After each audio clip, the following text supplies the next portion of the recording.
All right, ladies and gentlemen, my name is Captain JD, and this is my starship.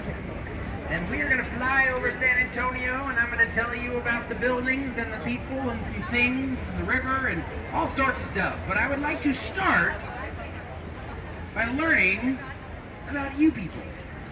I would like everyone to start yelling out where you're from. Can you do that for me?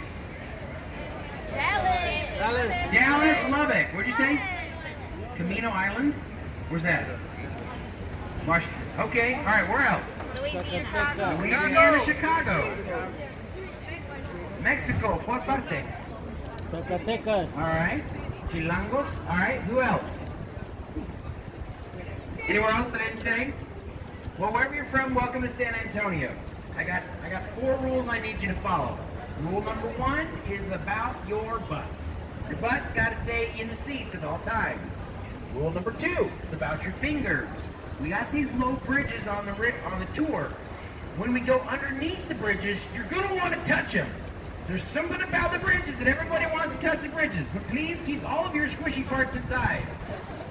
Rule number 3, don't be obnoxious. There are lots of things you can do to be obnoxious. Don't do any of those things. That's usually rule number 1 right here. That's usually talking loudly on your phone. That's something people do sometimes. Don't have to have conversations. If you are being obnoxious to the other people on the tour who are trying to listen to me, I can throw you off the boat. So, and rule number 4 is no smoking. Those are my 4 rules. I will enforce them harshly. I am a very stern captain.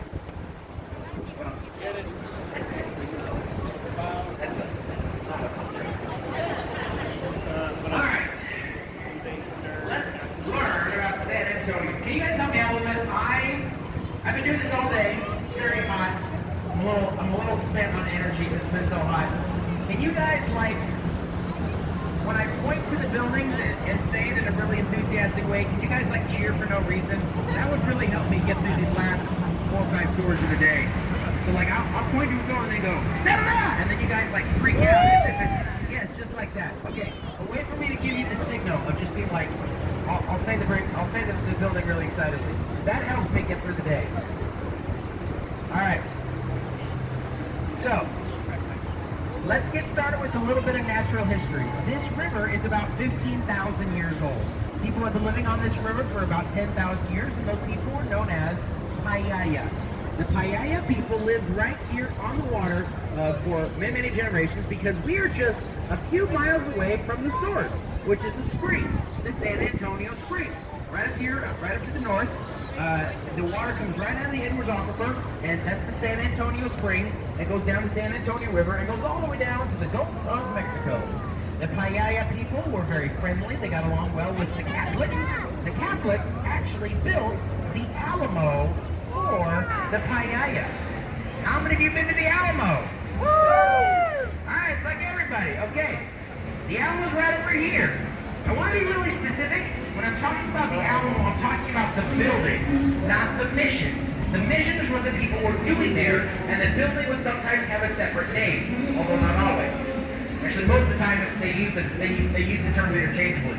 But Alamo refers to the limestone building, which is still there, but somewhat still there. And the mission, it was called the San Antonio Mission, and that's when the Catholics were trying to convert the Native Americans, the Payaya people. I'll talk more about that in a little bit. I'd like to point out this next thing over here, this building right here. This is the Casino Club building. Yes, yes. Casino Club building. That's an apartment building. Yeah, people live there. But there was an artist. There was an author that lived there. Alex Haley. Does anyone recognize his name? Alex Haley. He wrote Roots. Roots was a really powerful book about slavery, or a specific slave.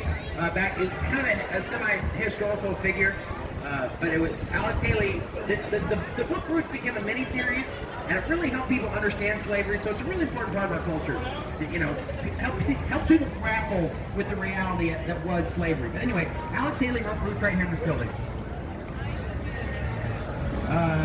We're going through river. We're going through, we call this the river Square. This is where most of the restaurants are. I'm going to talk about Robert Hugman for a second. Robert Hugman is the guy who came up with all of this. Robert Hugman is the guy that came up with the idea. Once they built that flood channel, and we will go through the flood channel later.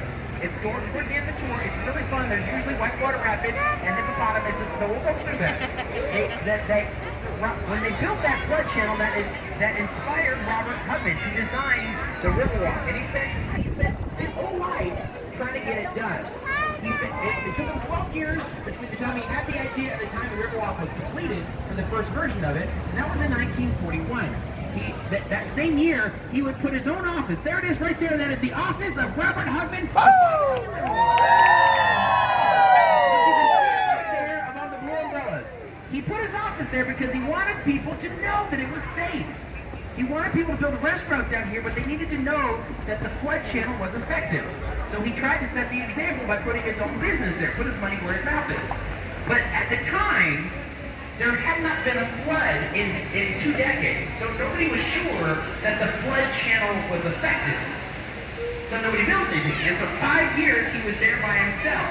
But in 1945, there was a flood in San Antonio. Everybody saw it. Everybody saw that the flood channel worked. So in 1946, investors felt like they were going to put a restaurant down here for the first time. And right over here on the right-hand side, next to his office, is the first restaurant on the Riverwalk. It's the Caserio. This scene right here, this is what you're looking at. This is an iconic vision of San Antonio. Beautiful people eating delicious Mexican food under colored umbrellas right here next to the water. You would have been able to see this scene here for last 76 years. And honestly, for the first 20 years, this was the Riverwalk. It was really just this restaurant. That's where you would rent paddle boats and canoes, and that's where you did everything. Eventually, the Riverwalk really started going in the 60s. That was the year that San Antonio was invited to host a World Fair. The World Fair of 1968 was a really big deal. That meant that millions of people would be coming to San Antonio. Back in the day, a World Fair was as big as the Olympics. Speaking of the Olympics, I just learned this morning that Team USA, we got the most gold medal from this. USA all the way.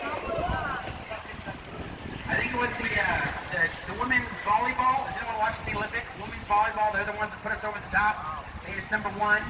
We were kind of trailing, but we pulled ahead right at the very end. Anyway, so to get ready for the World Fair, they rebuilt the entire downtown area of San Antonio. They built so much stuff. They built theaters and museums and libraries and hotels. And this section of the river right here, this part of the river is man-made. This whole strip, they wanted the river to have more gardens and flowers and stuff, so they built this part of the river. They dug it out. They put some sidewalks. That's why the walls are vertical. You see how the walls are vertical? Everywhere else, the sides are sloped. Here it's vertical because they just dug a huge trench. They put the gardens in here, a beautiful little waterfall. You know, that waterfall's been broken. They just got it working again just last week. It's been broken since February. You guys know what happened in February? Freeze. Yes. The country of Canada attacked Texas. We had to fight them off. It was okay. We survived, but they did take out a lot of our fights, which is why that was broken. Also, we borrowed some ideas from Seattle. Seattle had a World Fair in '62. We had a World Fair in '68. So we borrowed some of their ideas. Probably the most famous thing, the idea that we borrowed from them, is Seattle built the Space Needle in '62, and in 1968, we built this big tower over here, 750 feet tall. It is the Tower of the Americas! There's a restaurant up there, but the coolest thing about the tower is actually how they built it. Everybody look at the tower. Do you know what that is? You know what that tower is? That is actually a giant churro. That's what they used to make it. They just kind of fried it up and they stuck it in the ground. And then we put some sugar and cinnamon on it. And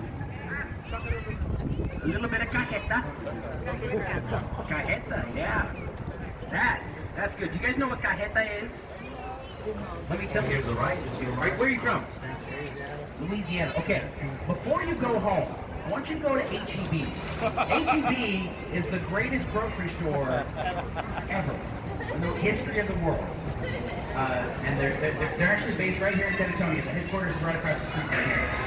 Well, go to the tea butter aisle and get yourself a bottle of cajeta. It's like rich Mexican caramel. It's so good. It's made from goat milk.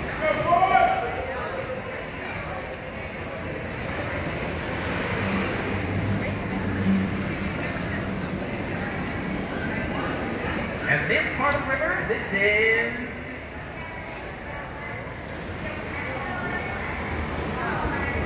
the River Center Mall. This is the most recent addition to the river. Everything you see in front of you, the big hotel up here and the mall in front of us, this is the River Center complex here, River Center Hotel. The River Center Mall is the second largest mall in San Antonio. There's so much stuff to do here. We got a Legoland, there's theaters, there's aquariums. Check it out, definitely hang out here. One time I bought some shoes here, like 10 years ago. I bought a pair of shoes at the river. I'm not a mall person, so that's pretty much.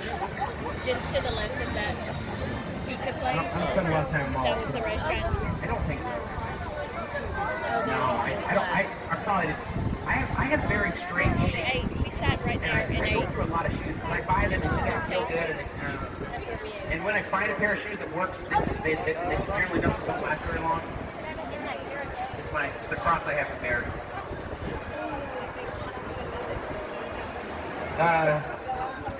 So this little island, they built this, so this whole area, this is all built in 1988. Back when they built this island, the boats were literally smaller. They were kind of half the size.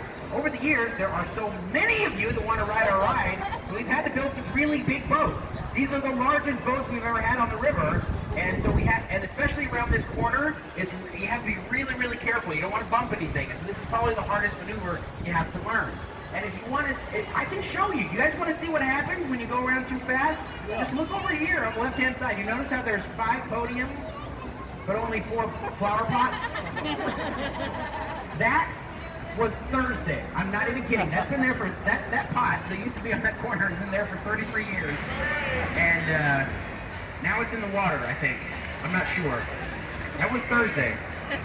Was it you? It was not me. No, I don't know who it was. I asked my managers, and they pretended they don't know. I think they're very tight-lipped here. Yeah. They don't want to talk bad about it. There's a lot of new captains right now. You know, for like since we came back from our big COVID hiatus, we have been running at like half capacity for 6 months. You know, it's been like we're supposed to have like between 60 and 70 captains. We've been open like 30. And so we just hired some new people, so we've been working like 12-hour days for months. Anyway, we can handle it.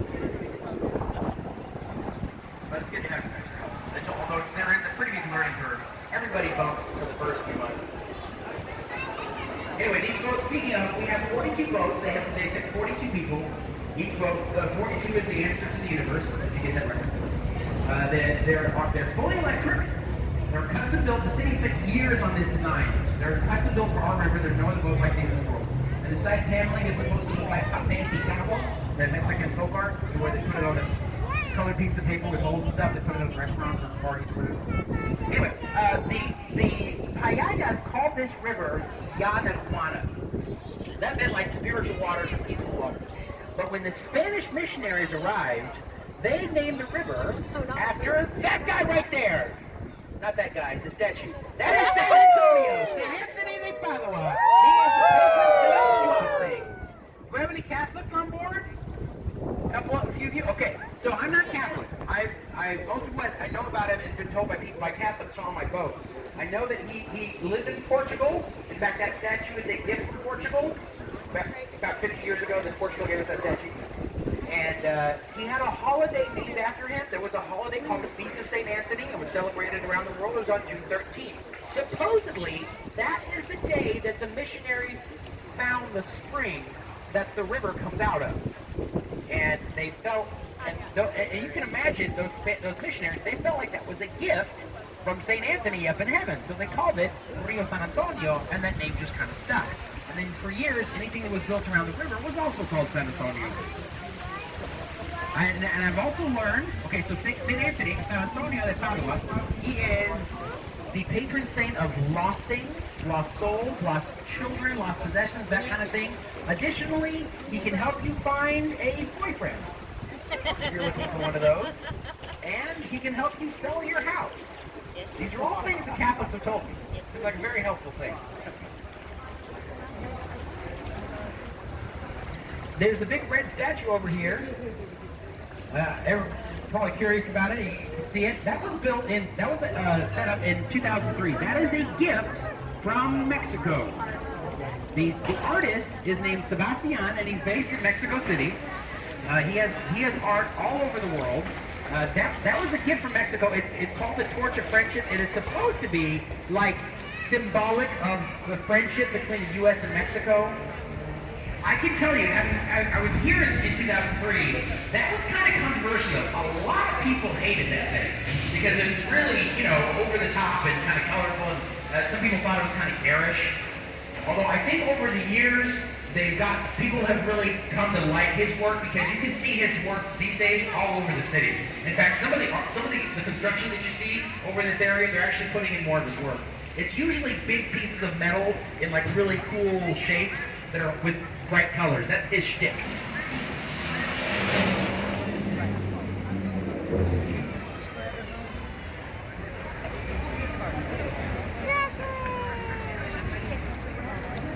So the Alamo is up there. The Alamo, or Mission San Antonio de Valero. That's up there on the street level. If you want to learn more about the missions, if you're in that kind of history, go down the river a little bit. We have the Mission San Jose, Mission San Juan Capistrano, Mission Espada, and Mission Concepcion. All of them are open to the public. All of them have nature trails around them. Although only one of them, of the 5 missions of San Antonio, only one of them is still completely intact. That's Mission San Jose. So if you really want to learn that history, go to Mission San. If you only have time for one, go to Mission San Jose. That's still, you can see like the outer walls, the inner walls, the whole thing. That's what I did last summer because there was some kind of pandemic thing that shut us down, and so I had nothing to do for 7 months. These skills don't really transfer, so I started exploring some of the historical sites around Texas, some of the battle sites and the missions. It was pretty cool. Pretty good summer. Also, around the same time period that they built that they were building the missions in the early 1700s, the first settlers built their first home right over here in this corner. Right here I give you see the signs here that say it. It's La Villita, the birthplace of San Antonio. This is where it all began.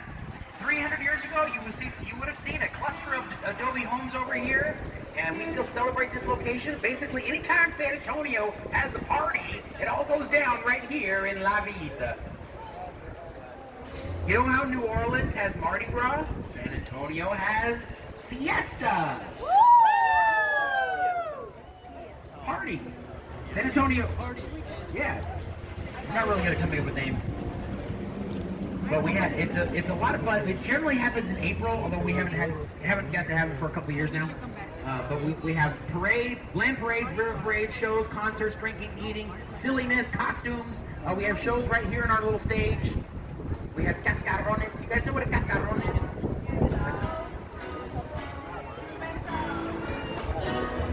Yeah, that thing. Yes, this thing. Yeah, it's when you take confetti and you put confetti into an eggshell and you smash it on your head. It's like everyone's smashing eggs on each other's head at Fiesta. I have learned though that in Mexico, someone told me in Mexico you guys do it in Easter, but you put harina in it. That's what someone told me. Maybe that's a regional thing. I swear, I think they were from Chihuahua or something, but they said, yeah, in Mexico, we put flour in the eggshells, and we smash it, and then everyone gets flour over them, and that's like the whole, I don't know, that's what they said. This is a museum. If you like art and museums, check out the art museum right here, 201. That's the Briscoe Western Art Museum. Has some really cool exhibits. It has the battle sword of Santa Anna in there. Now, this boat, it says Go Rio. My hat says Go Rio. My shirt says Go Rio. So Go Rio gets to tell me what to say. But if I could do my own thing, oh look, there's a big snake. You guys want to see a big snake? That's a big one. Check it out. That is a diamondback river ground snake. Diamondback ground snake. That's what that is. Those are not venomous at all. They eat fish. These are native to the rivers. Oh, so you know. Yeah, they're fish. Yeah, I've seen them catch fish before. They're just straight up. They eat fish and anything around the river, like little animals, little lizards, fish, frogs, anything around the river.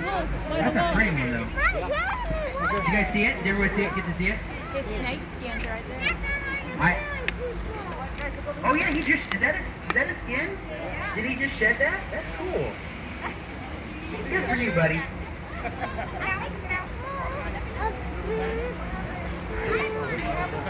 I would. I don't want to bug the wildlife. I mean, I love snakes. Anytime, I like my job. It's just that buildings are very boring. And so if I could stop and talk about wildlife for a second, I always take that opportunity.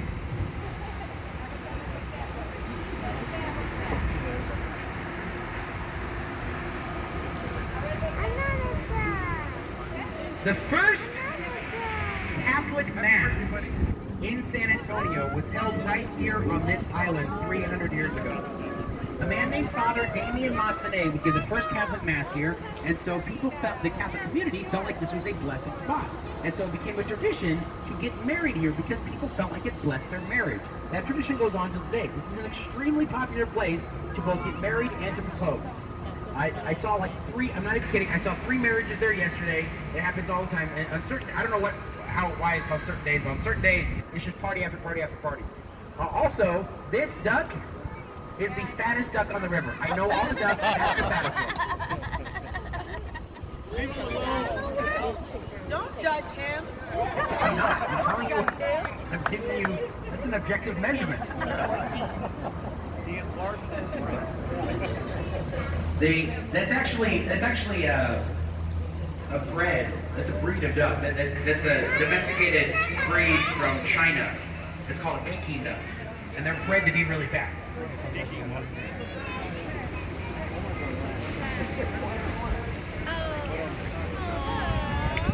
All right, coming up here on the left-hand side. I think they're, I think they're getting ready.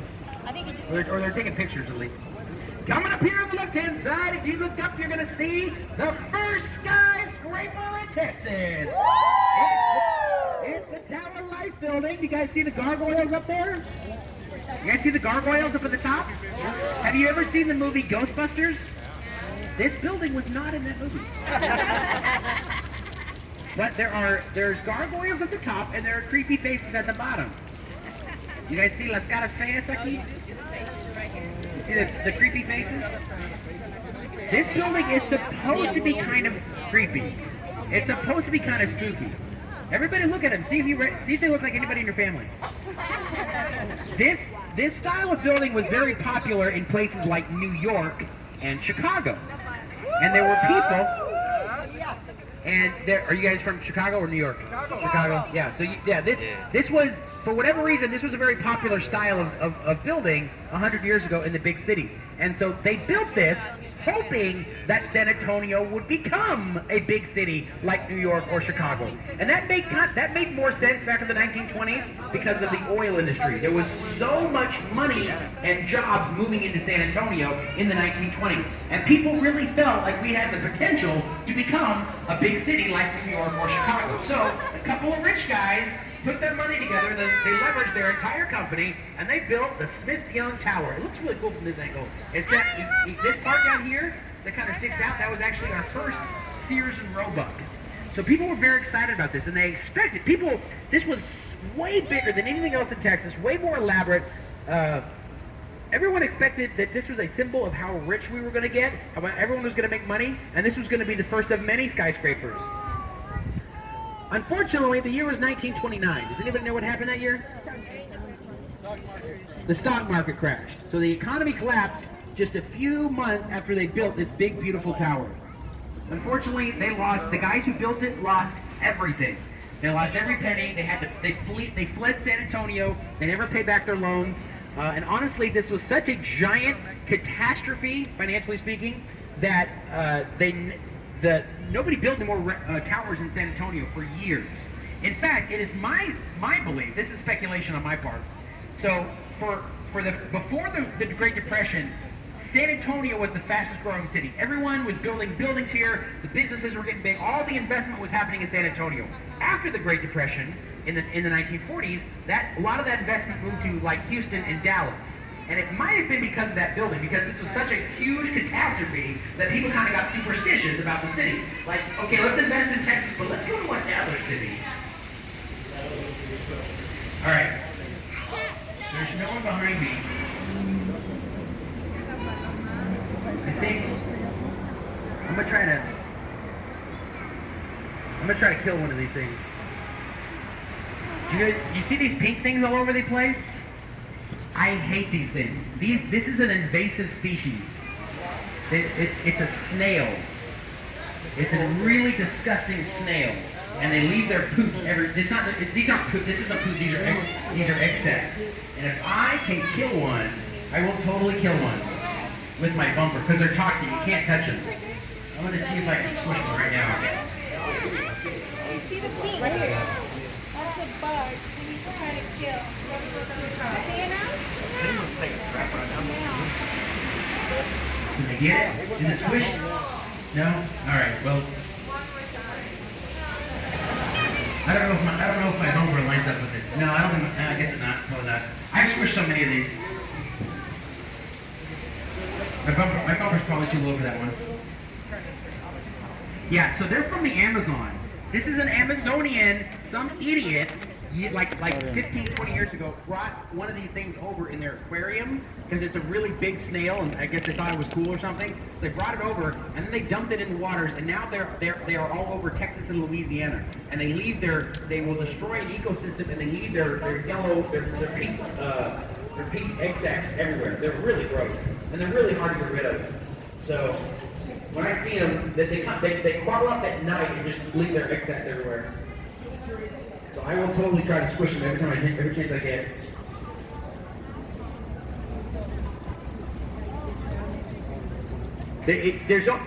You can't touch them. They're toxic.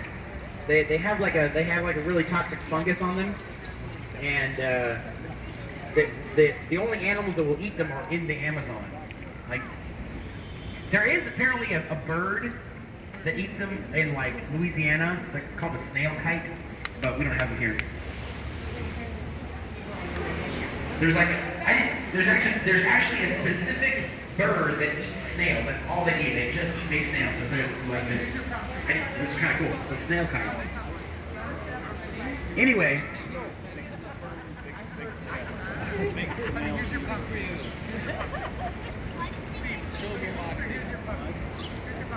All right, so we're in the this is the natural part of the river right here. Okay, so you see how there's the big tree? Anytime you see the big tree, that's the natural part of the river.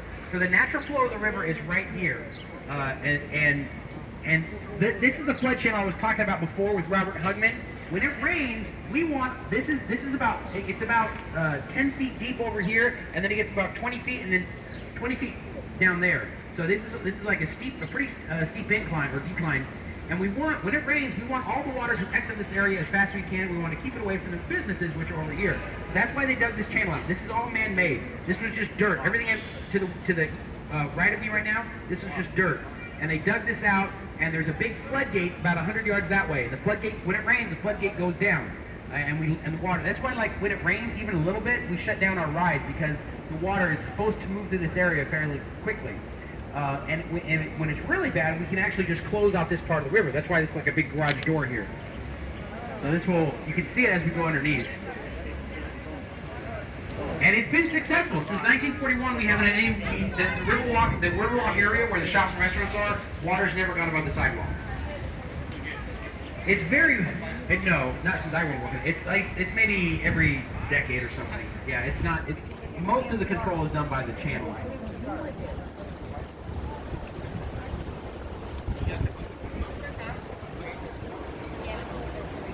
Yeah, if you're walking around, you'll see that if you're like on the sidewalk, you will probably see some of these paint things. Don't touch them.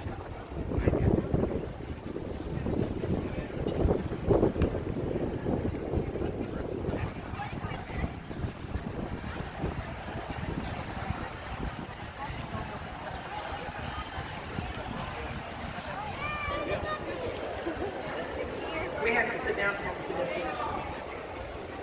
Alright guys, I wish I had more time to tell you things. I appreciate your energy, that helped me out. That helped me out a lot. I can do this. What time is it right now? Alright, 7:49. I can do this for another 3 hours.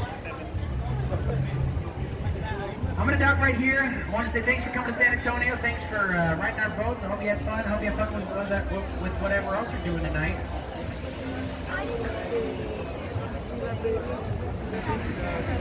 If you had as much fun as I did, feel free to tip the captain. Tips are appreciated, committed, and accepted. This is my jar. I also have Venmo and Cash App, if that's how you do. But give me just a second. It's kind of tricky docking over here because it's very shallow. And when you move towards it, it pushes water up, and then the water sloshes off the side. You have to kind of do it a couple times. All right, give me a couple seconds.